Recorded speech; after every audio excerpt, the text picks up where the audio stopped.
دو انسانوں کو سب سے خوفناک عذاب ہونے والا ہے، دو انسانوں کو، ایک سود کھانے والا، ایک قتل کرنے والا، ایک سود کھانے والا، ایک ناحق قتل کرنے والا۔ یہ ہمارے نبی کی امت ہے، کسی نے بتایا، کسی نے محنت نہیں کی۔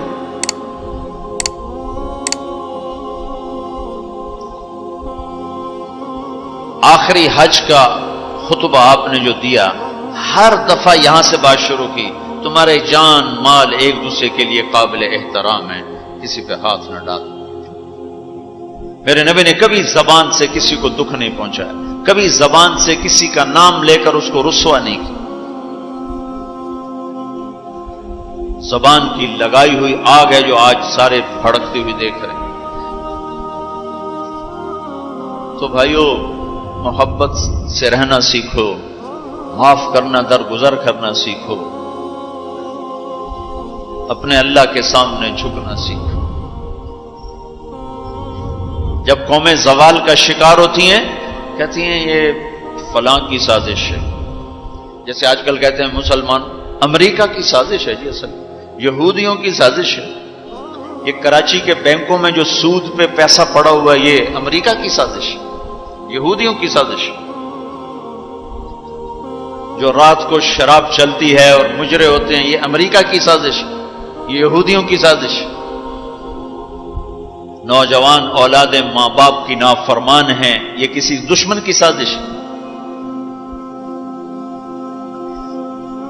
میں ایک جگہ تھا تو ایک لڑکی اپنی ماں کو کہہ رہی تھی بکواس مت کرو، ماں کو کہہ رہی تھی بکواس مت کرو، تو اس کی ماں کے آنسو ایسے گر رہے تھے۔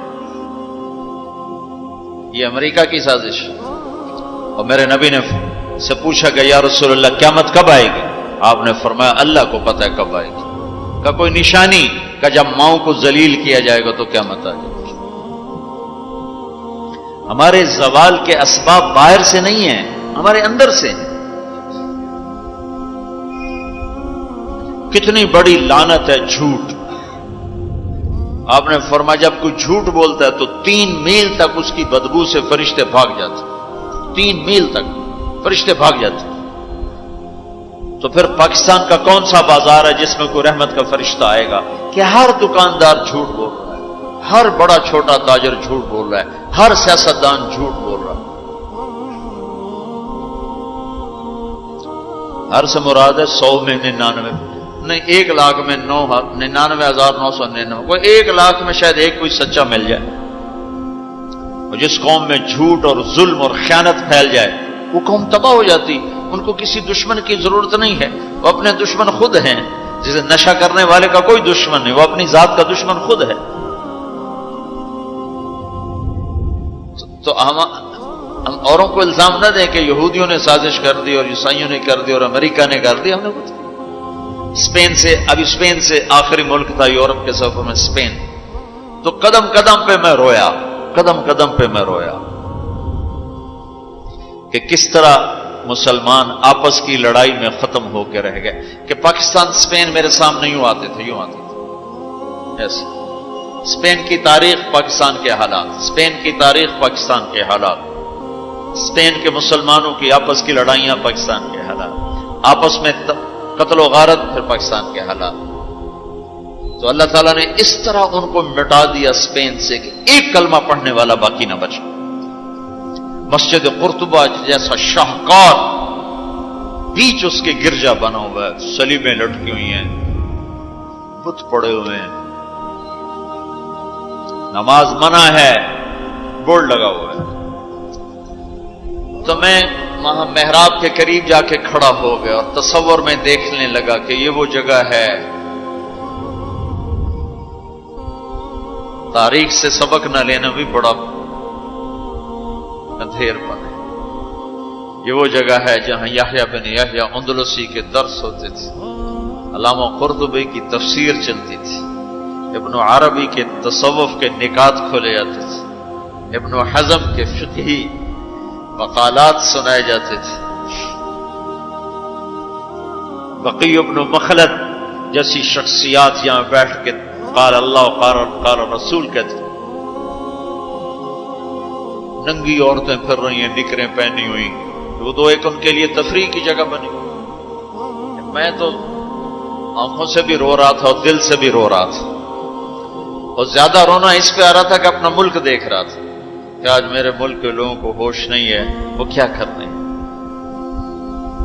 دین پہ نفرت، فرقہ واریت کی نفرت، سیاست کی نفرت، قوم کی نفرت، صوبوں کی نفرت، شہروں کی نفرت، زبان کی نفرت، کون کون سا زخم ہے جو اس جسم پہ نہیں لگا ہوا، اب کون کون سے زہریلے تیر ہیں جو اس پر نہیں چلائے گے۔ میں ایسے ہی کھڑا دیکھتا ہوں، پھر میں محراب کے پاس جا کے کھڑا ہو گیا، تو 700 سال پرانی قرآن کی آیات اب بھی اسی طرح لکھی ہوئی پڑی۔ تو میں نے کہا یا اللہ، میں یہ نماز تو کوئی نہیں ہوگی، کسی کے نزدیک بھی ایسی نماز نہیں ہے، پر تو جانتا ہے کہ میں چاہتا ہوں میں اس